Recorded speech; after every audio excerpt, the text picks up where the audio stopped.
Maybe don't experiment on 8-year-olds, but it did end up working in this case.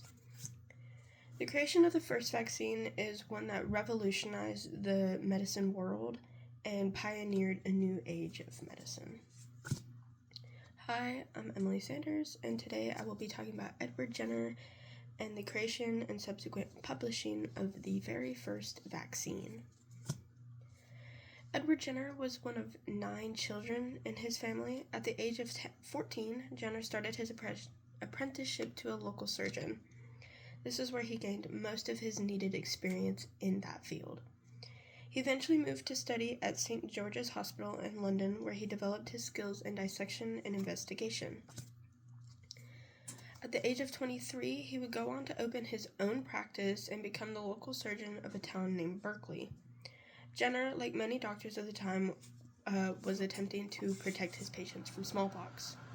Smallpox greatly affected the common people of England. Around 400,000 people died of it annually, and about a third of its survivors actually ended up going blind. So many doctors and physicians focused on trying to develop a fix for this. His attempt to cure this disease would later grant him the title and the subsequent fame from it, Father of Vaccines.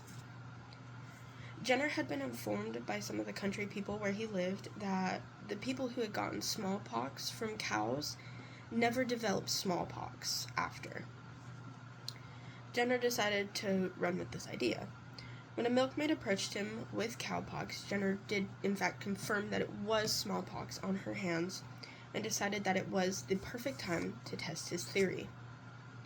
Jenner ended up choosing an 8-year-old boy, the son of his gardener. Strange, but the boy had not gotten smallpox yet, so Jenner decided he would be the perfect candidate for this experiment. Jenner made small scratches on the boy's arm and took pus from the milkmaid's pox on her hand and spread it onto the cuts.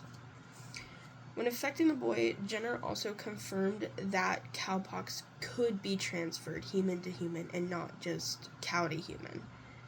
This discovery would be helpful in later experiments. The boy had become mildly ill with cowpox, but did recover after about a week, and after he did recover, Jenner then attempted to afflict the boy with cowpox. He infected him with smallpox. He took smallpox,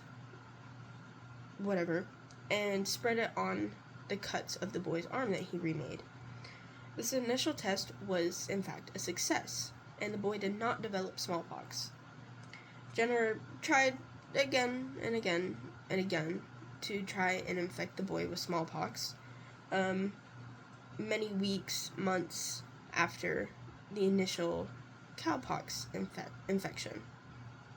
Each of these ended up failing. He never got smallpox. Now, it is important to state that while Jenner created the very first vaccine, he did not discover immunities themselves. That was accredited to a different person. He was just simply the first person to act on this immunity with cowpox and smallpox. After making this discovery and rounds of subsequent testing, he experimented on many other people, though their specifics aren't really mentioned anywhere that I could find. In 1798, however, Jenner published his work and discoveries in a book titled An Inquiry into the Causes and Effects of the Variola Vaccinae, a disease discovered in some of western counties of England, particularly Gloucestershire, known by the name of cowpox. Very long name. In the following couple of years, Jenner did publish more and more works as he continued to further his experiments and continue to confirm his theory. However, the catch of this method didn't really catch on as much as Jenner would have liked.